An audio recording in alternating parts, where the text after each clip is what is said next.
جو آل محمد کی محبت میں دنیا سے گیا وہ سادہ نہیں گیا، وہ تو شہادت کی موت مرا ہے، تو شہید ہو کے دنیا سے گیا۔ اہل بیت کا اسوہ نور ان کی محبت ضروریات میں سے ہے۔ رسول کریم علیہ السلام نے فرمایا، جامع ترمذی میں موجود ہے، فرمایا میں جا رہا ہوں پر تمہیں دو بڑی بھاری بڑی وزنی چیزیں دے کے جا رہا ہوں۔ صحیح ستہ کی روایت، دو وزنی چیزیں تمہارے بیچ چھوڑ کے جا رہا ہوں، اگر ان کو تھام کے رہو گے تو کبھی گمراہی تمہارے پاس نہیں آئے گی۔ یا رسول اللہ وہ کون کون سی؟ فرمایا ایک اللہ کی کتاب دے کے جا رہا ہوں اور دوسرا اپنا خاندان دے کے جا رہا ہوں۔ اگر اہل بیت نبوت کو تھامے رہو گے، ہمارے بزرگوں نے لکھا ہے کہ یہ جو حضور نے کتاب اللہ اور پھر اپنی اہل بیت کا تذکرہ فرمایا تو اس کا مطلب یہ ہے کہ تھیوری دیکھنی ہوئی تو قرآن دیکھنا، اور پریکٹیکل دیکھنا ہوا تو علی اور فاطمہ کو دیکھنا، حسن اور حسین کو دیکھنا، ان کو دیکھنا۔ نبی کریم علیہ الصلوۃ والسلام کے اہل بیت مینارہ نور ہیں، ان کی محبت، ان کا پیار کیوں بھلا؟ اس لیے کہ یہ وہ خوبصورت لوگ ہیں جن کو خود میرے نبی پاک نے تراشا ہے۔ ان کی سیرت میں جتنے رنگ ہیں وہ رسول کریم نے خود بھرے ہیں۔ ان کی ایک ایک بات کا خیال نبی پاک نے رکھا ہے۔ حضور نے از خود انہیں اپنی صحبت عطا کی ہے۔ زیادہ دور نہیں تھا سیدہ فاطمہ کا گھر، مسجد نبوی کے ساتھ تھا۔ اللہ کے رسول دن میں 2 دفعہ جایا کرتے تھے، پھر بھی کبھی کبھی فرماتے فاطمہ میرا دل کرتا ہے آج میں رات تیرے گھر میں قیام کروں۔ تو سیدہ فاطمہ الزہرا فرماتی ہیں کہ آمنہ کے لال اس طرح بھی میرے گھر میں قیام کرتے تھے کہ حضور چارپائی پہ لیٹتے تھے تو ایک کندھے پہ امام حسن کا سر ہوتا تھا اور دوسرے پہ امام حسین کا سر اقدس ہوتا تھا، اور فرماتی ہیں رات کو کبھی حسنین کریمین دودھ مانگتے تو میں اٹھتی دودھ دینے کے لیے، تو حضور فرماتے لیٹ جاؤ آج میرے ساتھ سوئے ہیں تو دودھ بھی میں ہی پلاؤں گا۔ تو محبوب اٹھتے ان کے لیے دودھ لاتے برتن سے نکال کے۔ حضور نے انہیں وقت دیا اور پھر ان کی چھوٹی چھوٹی چیزوں کا خیال رکھا۔ صحیح بخاری میں موجود ہے، تربیت پر توجہ دی۔ امام حسین تشریف لائے، ابھی عمر مبارک 7 سال کے قریب تھی۔ مسجد نبوی میں صدقے کی کھجوروں کا ڈھیر لگا ہوا تھا۔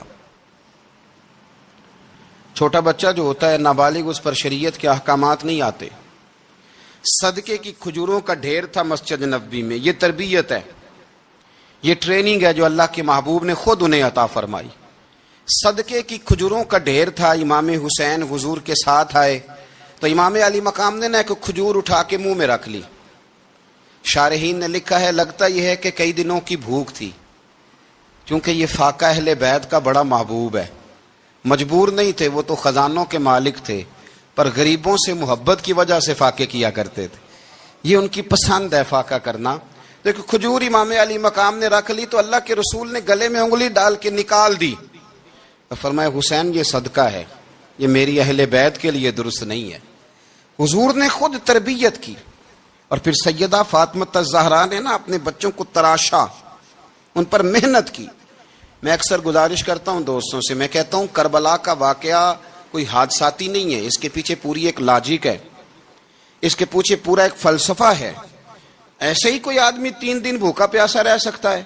کسی آدمی کو صبح اس نے کھانا کھایا اور شام تک کھانا نہ ملے تو ٹانگیں کانپتی ہیں۔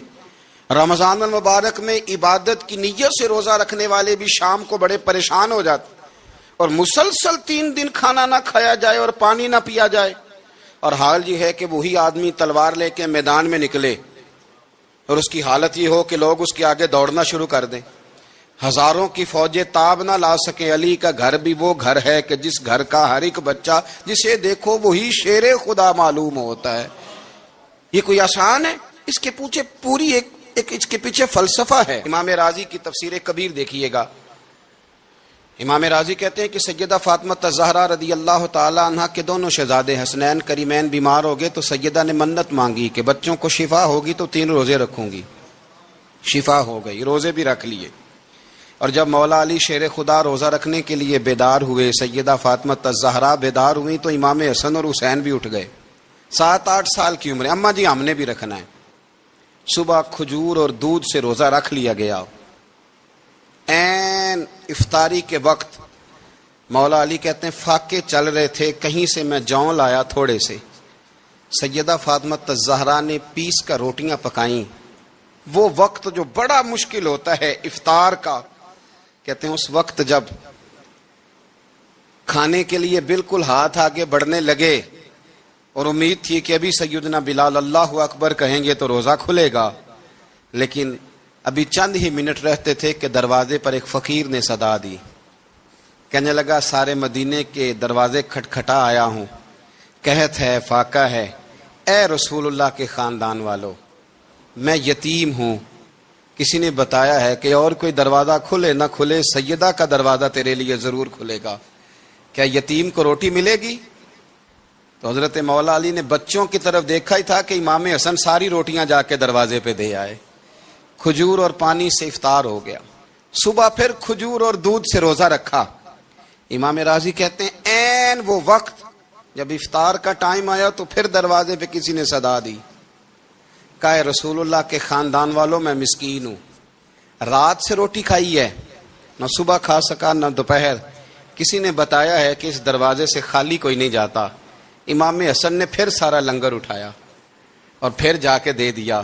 تیسرا دن پھر ہوا. مجھے لگتا ہے جب افطار کا ٹائم آیا ہوگا نا تو یہ خود ہی سارے دروازے پہ دیکھتے ہوں گے، یہ کوئی آیا نہیں لینے والا ابھی تک. لگتا ہے کہ نظریں دروازے پہ تھیں. عین افطار کے وقت 3 روٹیاں جب جاؤں کی پک کے آئی تو ایک بھکاری نے صدا دی، کہنے لگا میں قیدی ہوں، آج ہی قید سے رہائی ملی ہے، پہلے دن کسی کے دروازے پہ صدا ملی ہے، دی ہے روٹی ملے گی. امام حسن وہ کھانا دے کے واپس لوٹے. کھجور اور پانی سے افطار ہوا اور جیسے ہی مسجد نبوی میں تینوں باپ بیٹا نماز پڑھنے گئے تو مولا علی کہتے مجھے بتانا نہیں پڑا، رسول کریم نے میری طرف دیکھ کے فرمایا علی تیرا، فاطمہ کا، حسن اور حسین کا 3 دن والا عمل خدا کو بھی بڑا پسند آیا ہے اور محمد مصطفیٰ کو بھی بڑا پسند آیا، وہ بڑا پسندیدہ عمل. میں کہتا ہوں کہ حضرت فاطمہ نے نا ان کی تربیت پہلے ہی کر دی تھی، 3 دن بغیر افطار کے روزہ رکھنے کی، وہ ٹریننگ گھر سے ہو چکی تھی. اب میدان کربلا میں 3 دن بھوکا پیاسا رہنا ان کے لیے مشکل نہیں تھا. وہ تو ان بچوں کے لیے مشکل ہوتا ہے جو کھانا دیر سے پکنے سے برتن توڑنے شروع کر دیتے. وہ بچے بلیک میل ہوتے ہیں جن کو ایک وقت ان کے پسند کا کھانا نہ ملے تو وہ گھر میں جو ہے وہ ادھم شروع کر دیتے ہیں. جن کی ماں نے عادت ڈالی ہو کہ بیٹا 3 دن بھوکے پیاسا رہنا ہوا تو رہ لینا لیکن کسی بھی باطل کے ساتھ کمپرومائز نہ کرنا، ان کے لیے اتنا مشکل نہیں تھا. ان کی تربیت ہوئی، ان کی ٹریننگ ہوئی، پھر اللہ نے ان کی سیرت میں رنگ بھرے، ان کے کردار میں حسن آیا، وقار آیا. حضرت امیر معاویہ رضی اللہ تعالیٰ عنہ نے ایک شخص کو بھیجا مدینہ منورہ شام سے، تو اس نے کہا میں نے امام حسین سے ملنا ہے، تعارف کیا ہے؟ جناب امیر معاویہ فرمانے لگے مسجد نبوی میں جانا جس کے گرد لوگ سب سے زیادہ ادب سے بیٹھے ہوں اور جس کی باتیں سب سے زیادہ میٹھی ہوں اور جس کی نظریں سب سے زیادہ جھکی ہوں اور جس کے چہرے پر تمہیں سب سے زیادہ وقار نظر آئے وہی علی کے بیٹے حسین ہوں گے. جو سب سے زیادہ تمہیں وہاں ماحول کے اندر جو شخص نظر آئے پوچھنے کی ضرورت نہیں پڑے گی. وہ شخص کہتا میں مدینے آیا تو میں نے واقعی ایک شخص کو دیکھا، شہد کے گرد مکھیوں کا اتنا ہجوم نہیں ہوتا جتنا امام حسین کے گرد رسول اللہ کے غلاموں کا ہجوم تھا، لیکن نظریں جھکی ہوئی، باتیں میٹھی، لہجہ گداز، لفظوں میں رانائی، اور لوگ کئی باتیں پوچھتے تو علی کے صاحبزادے ایک آدھ جملہ بولتے تو لگتا یہ کہ وہ جملہ سیدھا دل میں اترتا چلا جاتا ہے. امام علی مقام کے کردار میں نا کچھ باتیں بڑی زیادہ تھیں، بہت زیادہ تھیں، بڑا حسن تھا. ایک بات تو یہ تھی امام حسین رضی اللہ تعالیٰ عنہ کا علم و فضل بڑا کمال کا تھا. ایک دفعہ صحابہ میں مسئلہ بن گیا کہ بچہ پیدا ہوتا ہے تو اس کا وظیفہ کیسے لگانا ہے. امام حسین کا علم و فضل بتا رہا ہوں، علم و فضل. تو بات بڑی پیچیدہ ہو گئی.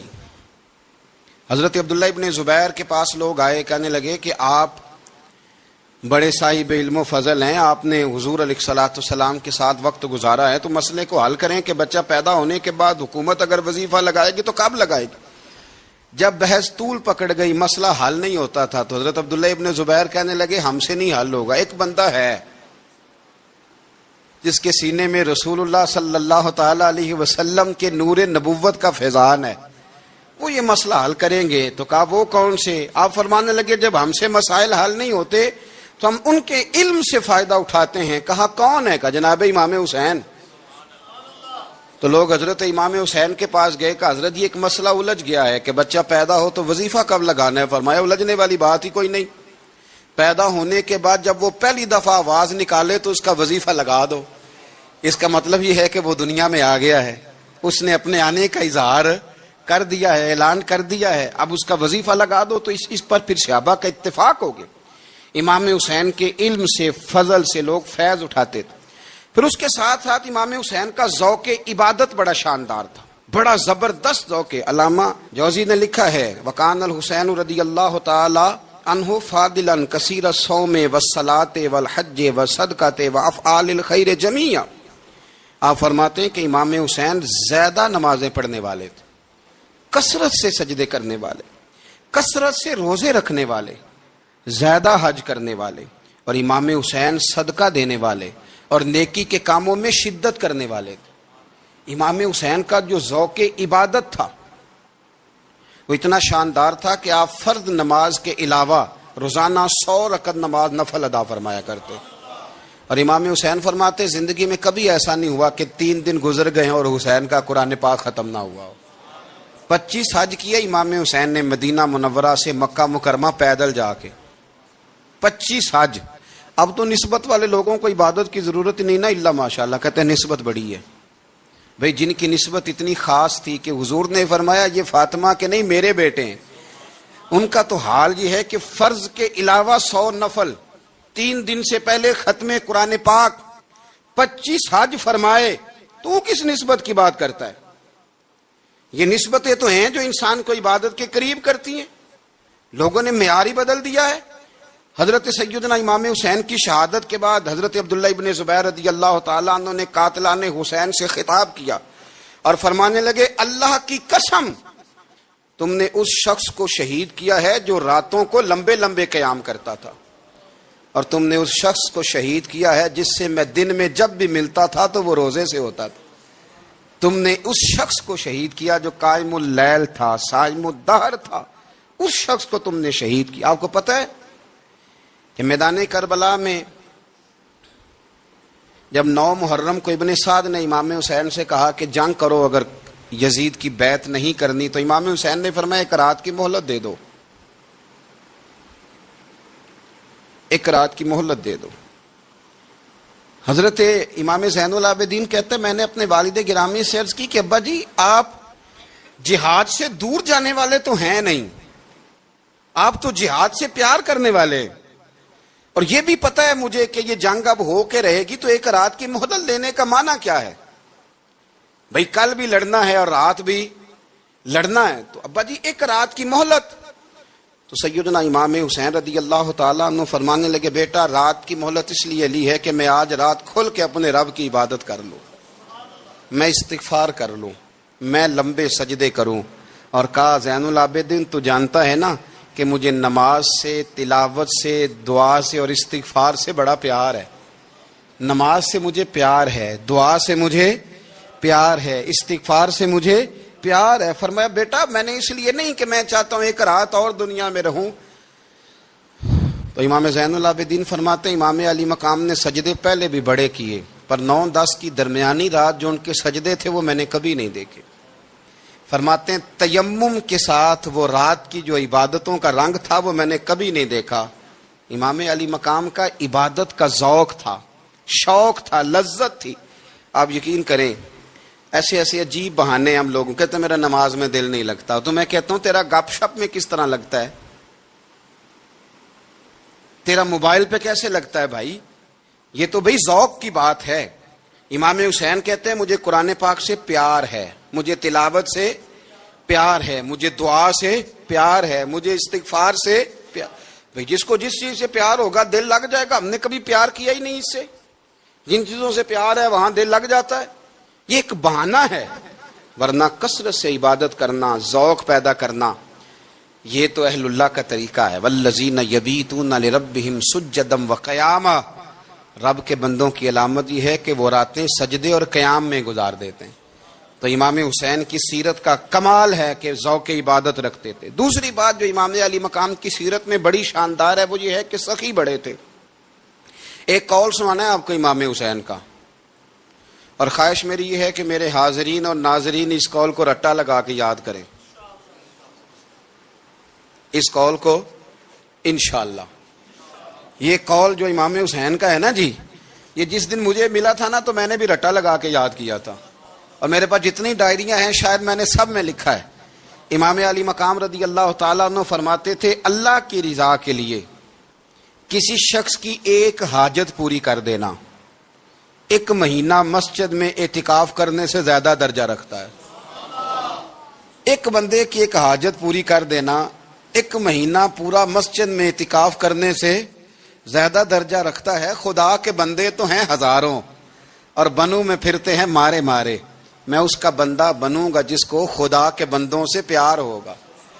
کسی بندے کی ایک حاجت پوری کرنا 1 مہینہ اعتکاف میں بیٹھنے سے زیادہ افضل ہے۔ اسی لیے تو میرے حبیب کریم علیہ السلام نے فرمایا تو رب کے بندوں کی حاجتیں پوری کرنے میں لگ جا، رب تیری حاجتیں پوری فرما دے گا۔ تو امام علی مقام فرماتے تھے ایک حاجت کسی کی پوری کرو۔ حضرت جناب سیدہ زینب بنت ابی رافع کہتی ہیں کہ سیدہ فاطمہ الزہرا نا ایک دن اپنے دونوں شہزادوں کو لے کے، جب حضور کی طبیعت مبارک بظاہر علیل تھی جس میں حضور کا وصال ہوا، دونوں شہزادے لے کے سیدہ فاطمہ نبی کریم کی بارگاہ میں گئی، کہنے لگی یا رسول اللہ میرے بچوں کو کچھ دیجئے سیدہ پاک۔ تو حضور اٹھ کے بیٹھ گئے، اس کندھے سے امام حسن کو لگایا اور اس سے امام حسین کو لگایا اور فرمایا فاطمہ یہ جو میرا حسن ہے نا اس کو میں اپنی ہیبت اور سرداری دیتا ہوں، اور فرمایا یہ جو میرا حسین ہے نا حسین کو میں اپنی جرت اور سخاوت دیتا ہوں، میرا حسین جرت مند ہوگا اور سخی ہوگا۔ داتا گانج بخش علی حجویری، امام الاولیاء، سید الاصفیاء، داتا صاحب کشف المعجوب میں فرماتے ہیں ایک دن نا امام حسین کے پاس ایک شخص آیا بڑی دور سے کچھ مانگنے کا، حضور کچھ دیجئے۔ وہ شخص کہتا ہے کہ میرا ظرف یہ تھا کہ 4-5 دینار ملیں گے۔ تو امام حسین فرمانے لگے تھوڑی دیر بیٹھ جا، رزق آ رہا ہے۔ تو امام حسین کو حکومت وقت کی طرف سے نا 5 تھیلیاں ملی جس میں ایک تھیلی میں 500 اشرفیاں تھیں، 5 تھیلیاں آئیں، لیکن اس کو آنے میں نا ذرا دیر ہو گئی۔ وہ 5 تھیلیاں جب آئی نا تو امام حسین اس کی طرف 5 تھیلیاں بڑھا کے نا، ذرا دیکھنا میری طرف غور سے، 5 تھیلیاں بڑھا کے نا تو فرمانے لگے میاں جتنا تجھے انتظار کرایا نا اتنی ہم تیری حاجت پوری نہیں کر سکے۔ تو یہ نہ محسوس کرنا کہ حسین کے دروازے پہ بیٹھا بھی رہا ہوں تو ملا کیا ہے، یہ نہ محسوس کرنا۔ وہ شخص کہتا ہے جب میں نے وہ تھیلیاں کھولی اور پھر میری نظر امام حسین پہ پڑی تو میرے اندر سے آواز آئی اگر حسین ابن علی اتنے سخی ہیں تو محمد عربی کتنے سخی ہوں۔ اگر یہ معیار ان کا ہے، ان کا یہ معیار ہے، اور خود بھیک دیں خود ہی کہیں منگتے کا بھلا ہو، خود کہنے لگے جتنا انتظار کرایا ہے اتنی تیری مدد کر سکے۔ یہ سخاوت کا معیار تھا، یہ طریقہ تھا۔ ایک دفعہ سیدنا امام حسین رضی اللہ تعالیٰ عنہ کے گھر کے اندر نا 5000 دینار آئے، مسجد میں تھے، آپ کو 5000 دینار ملے تو امام زین العابدین کہتے ہیں کہ مسجد سے لے کر گھر آنے تک امام حسین نے 5 کے 5000 اللہ کے رستے میں خیرات کر دی۔ فرماتے میں نے کہا ابا جی 5 دینار کی گھر میں ضرورت تھی، مالاں والے سخی نہیں ہوندے تے سخیاں کل مال نہیں ہوندا، ایتھے اوتھے دوویں جہانی سخی کنگال نہیں ہوندا۔ کہا ابا جی 5 دینار کی گھر میں ضرورت تھی، تو کہتے ہیں مجھے فرمانے لگے بیٹا یہ جن کو میں نے دیا ہے نا یہ گھر کے لیے ہی دیا ہے، یہ گھر کے لیے ہی دیا ہے، جن کو دیا ہے تمہارا کیا خیال ہے یہ باہر خرچ ہوا ہے، یہ گھر کے لیے ہی ہے۔ اس لیے کہ جب انسان دوسروں پر شفقت کرتا ہے تو اللہ اس کے گھر پہ رحمت فرماتا ہے۔ امام حسین کے مزاج میں پہلی بات میں نے ذوق عبادت کی عرض کی، دوسری بات عرض کر رہا ہوں کہ سخاوت۔ حضرت اسامہ بن زید بڑے پیارے ہیں میرے نبی کریم کے، بڑے پیارے۔ حضرت اسامہ بن زید کے بارے میں سیدہ عائشہ صدیقہ فرماتی ہیں ان کے ناک سے اگر رینٹھ نکلتی تھی تو اللہ کے رسول اپنے دستے مبارک سے صاف کر دیتے تھے، اور سرکار فرماتے تھے کہ اگر اسامہ لڑکی ہوتا نا، ان کے غلام کے بیٹے تھے حضرت زید بن عمرو، اگر یہ لڑکی ہوتا میں اسے زیور پہناتا۔ بڑے پیارے تھے، لیکن جب ان کا آخری وقت آیا نا تو 60,000 دینار کا قرضہ تھا۔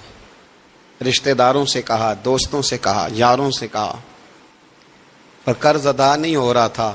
حضرت اسامہ بن زید کہتے ہیں بڑا پریشان تھا. جب حد ہو گئی نا تو حضرت اسامہ بن زید فرمانے لگے جاؤ کوئی حسین ابن علی کو خبر کرو, ان سے کہو میں نا غلام ہوں آپ کے نانا کا, اور مقروض دنیا سے چلا گیا تو کیا بنے گا. امام حسین کو خبر ملی تو دوڑے آئے. لاجپال اس پیر کو نہیں کہتے جو تگڑا نذرانہ لے کے تو ماتھا چوم لے. لاجپال تو اس کو کہتے ہیں کہ جب ضرورت پڑے تو وہ سر پہ موجود ہو. حضرت سیدنا امام حسین تشریف لائے تو جناب اسامہ بن زید رو پڑے, کہنے لگے حضور میں نے نا غلامی کی ہے آپ کے نانا کی, اور اس غلامی پہ ناز ہے. اب 60,000 دینار کا قرضہ لے کے دنیا سے جاؤں گا تو میری قبر پہ بوجھ رہے گا. امام حسین خادم کو بھی کہہ سکتے تھے جاؤ گھر پیسے پڑے ہیں لے آؤ. امام حسین خود گئے, چادر روڑ کے تو اس کی اوٹ میں بکل میں 60,000 دینار چھپا کے لائے, اور جناب اسامہ بن زید کے سامنے رکھ کے کہنے لگے اسامہ یار پیسے رات کو ہی آئے تھے, میں سوچ رہا تھا مجھے تو ضرورت نہیں, اللہ نے کس کا نصیب میرے گھر میں بھیج دیا, مجھے تو حاجت ہی نہیں تھی, اب پتہ چلا پیسے تیرے تھے. اللہ نے حسین کی ڈیوٹی لگائی ہے کہ جا کے دے آ. حضرت اسامہ بن زید رو پڑے, فرمانے لگے اللہ آپ کو بہترین صلہ عطا فرمائے. یہ معیار تھا. اور پھر تیسری بات یہ کہ دل کے بڑے صاف تھے. دل بدستاور کے حج اکبر است, از ہزاراں کعبہ یک دل بہتر است. شیخ سعدی کہتے ہیں کہ درویش کہتے ہیں کہ کسی کا دل رکھ لینا نا, دل راضی کر دینا, کعبے کا 1000 بار حج کرنے سے بہتر ہے. دل بدستاور کے حج اکبر است, کسی کا دل راضی کرنا حج اکبر ہے. امام بڑا ہی پیار کرتے تھے. گھوڑے پہ جا رہے تھے, کچھ فقیر غریب لوگ بیٹھ کے روٹی کھا رہے تھے. کھا کہاں رہے تھے؟ سڑک کے کنارے. تو امام زین العابدین فرماتے ہیں کہ جب امام حسین گزرے تو انہوں نے آواز دی حضور دل کرتا ہے ہمارے ساتھ بیٹھ کے روٹی کھائیں. کائنات کے مالک و مختار کے نواسے اور دنیا کے سب سے بڑے شہزادے گھوڑے سے اترے اور غریبوں کے ساتھ سڑک پہ بیٹھ گئے, روٹی کھانے لگے اور دیر تک کھاتے رہے. اور جب فارغ ہو گئے تو فرمانے لگے کھانے کی ضرورت بھی نہیں تھی, حاجت بھی نہیں تھی, پر تم نے آواز دی تو دل رکھنے کو بیٹھ گیا تھا, اگر اجازت دے تو چلا جاؤں. یہ مزاج تھا, یہ طبیعت تھی. آپ کے ایک بھائی ہیں چھوٹے, حضرت محمد بن حنفیہ نام ہے, حضرت مولا علی شیر خدا رضی اللہ تعالیٰ عنہ کی دوسری بیوی سے. ایک دن حضرت امام حسین ان کے گھر میں بیٹھے تھے تو کسی بات میں نا اختلاف رائے ہو گیا, تو امام علی مقام ناراض ہو گئے, فرمایا آج کے بعد تیرے گھر نہیں آؤں گا. رومال اٹھایا چلے گئے. لوگوں نے حضرت محمد بن حنفیہ رضی اللہ تعالیٰ عنہ سے کہا حسین تو ناراض ہو گئے, کبھی نہیں آئیں گے. آپ فرمانے لگے بھائی تمہارا ہے کہ میرا؟ جی بھائی تو آپ کے ہیں. فرمایا اگر کہو تو چند منٹوں میں حسین واپس آئے. جناب ناراضگی ہو گئی ہے. فرمایا ناراضگی ہوئی ہے پر میں اس کے دل کی نرمی کو تو جانتا ہوں نا, اس کے مزاج کے اندر جو محبت ہے اس سے تو ابھی آئے. کہ جناب وہ کیسے؟ فرمانے لگے دیکھنا ذرا.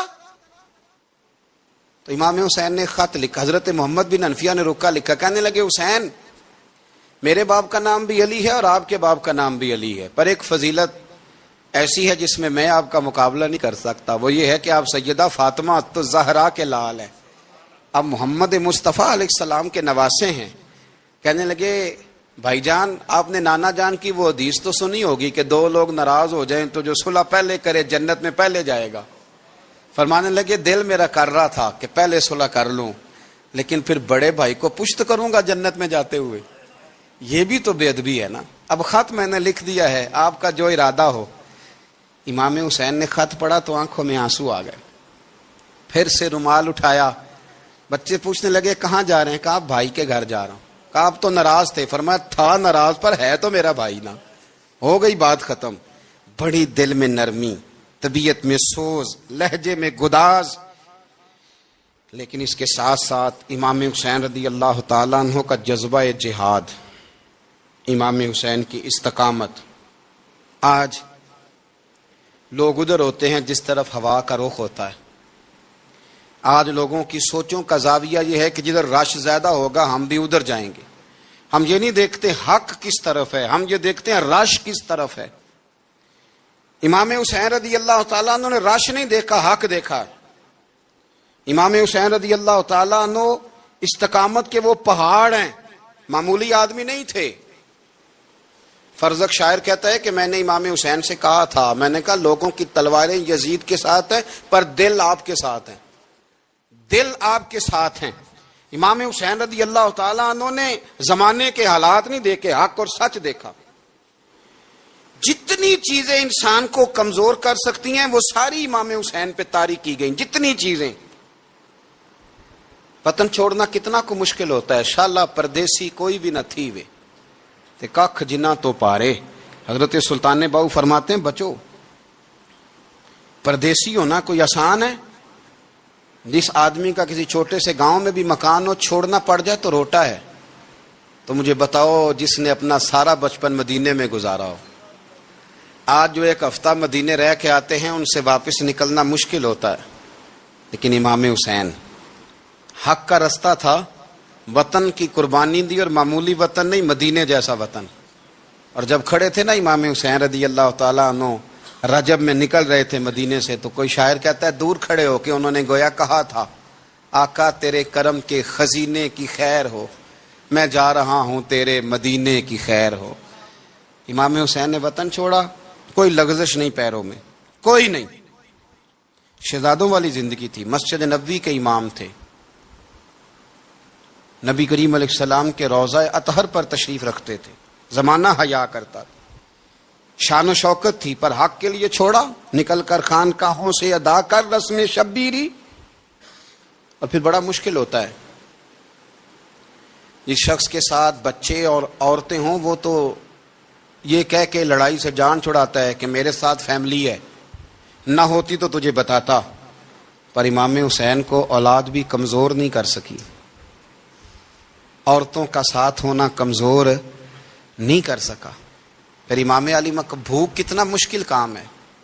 آج لوگ کہہ نہیں دیتے کہ میں تو اس لیے گناہ کرتا ہوں کہ رشوت اس لیے لے لیتا ہوں کہ بچے چھوٹے ہیں۔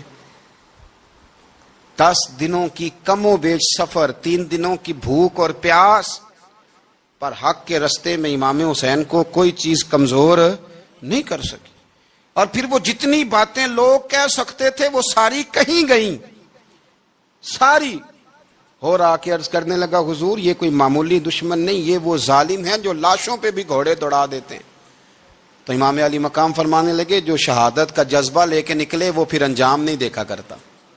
وہ انجام، وہ جتنی چیزیں جو استقامت کے رستے میں آ سکتی ہیں وہ ساری چیزیں رستے میں آئیں، پر امام علی مقام نے کسی چیز کی پرواہ نہیں کی۔ آج کا مسئلہ یہ ہے کہ آج لوگوں میں استقامت نہیں ہے۔ رات کو کچھ ہوتے ہیں، سویرے کچھ ہوتے ہیں، دوپہر کو کچھ ہوتے ہیں، شام کو کچھ ہوتے ہیں۔ ہمارا کل انداز تکلم کچھ اور ہوتا ہے، صبح کچھ اور ہوتا ہے۔ امام علی مقام میدان میں رہے، ایک میت گھر میں ہو جائے تو کئی دنوں تک آنکھ کھلتی نہیں، ہوش رہتا نہیں۔ سب سے زیادہ مصائب امام حسین نے دیکھے، سب سے زیادہ۔ اور گھوڑے پر بیٹھنے سے پہلے پہلے ساری تکلیفیں آپ دیکھ چکے تھے۔ باپ کا جنازہ اٹھانا آسان ہوتا ہے، بیٹے کا جنازہ اٹھانا بڑا مشکل ہوتا ہے، پر امام حسین نے بیٹوں کے جنازے اٹھائے۔ حضرت علی اصغر کی لاش کو امام حسین نے اپنے دست مبارک سے دفن کیا، اور جناب علی اکبر کی میت کو جب آپ اٹھا کے لا رہے تھے تو سیدہ زینب فرماتی ہیں کہ مجھے یوں کبھی لگتا تھا حسین کا قد بڑا ہے اور کبھی لگتا تھا علی اکبر کا قد بڑا ہے۔ اور فرماتی ہیں کہ پھر حضرت قاسم بن حسن کو بھی وہ اٹھا کے لائے، اور جناب عباس کے وجود سے الگ ہونے والے بازو انہوں نے لا کے حضرت عباس کے وجود کے ساتھ بھی رکھے۔ انہوں نے یہ سارا منظر دیکھا، لیکن جب حسین ابن علی اپنی دفعہ گھوڑے پہ سوار ہوئے تو لگتا یہ تھا کہ ان سے زیادہ بہادر کوئی نہیں۔ ایک جملہ بھی یزیدی فوج کے سامنے امام حسین نے کمزور نہیں کہا، ایک جملہ بھی، ایک فکرہ بھی کچا نہیں بولا، کہیں بھی کوئی منت نہیں کی، کسی جگہ بھی ان کے پائے استقلال میں کوئی لغزش نہیں آئی۔ جب لوگوں کو پتہ چل جائے کہ اب سامنے موت ہی موت ہے، سوائے اس کے چارہ کچھ بھی نہیں، تو بہت ساری رخصت اور اجازت تو دین بھی دیتا ہے، پر امام حسین کسی جگہ کسی رخصت پر عمل کرتے نظر نہیں آتے۔ ڈٹ کے بات کی، ڈٹ کے، اور پھر جب میدان میں نکلے اللہ اکبر، تو ابن سعد کہنے لگا کہ اگر دو دو کر کے ایک ایک کر کے جاؤ گے تو یہ 45,000 کا لشکر سارا حسین کاٹ ڈالے گا، یک بارگی حملہ کرو گے تو بات اتنی استقامت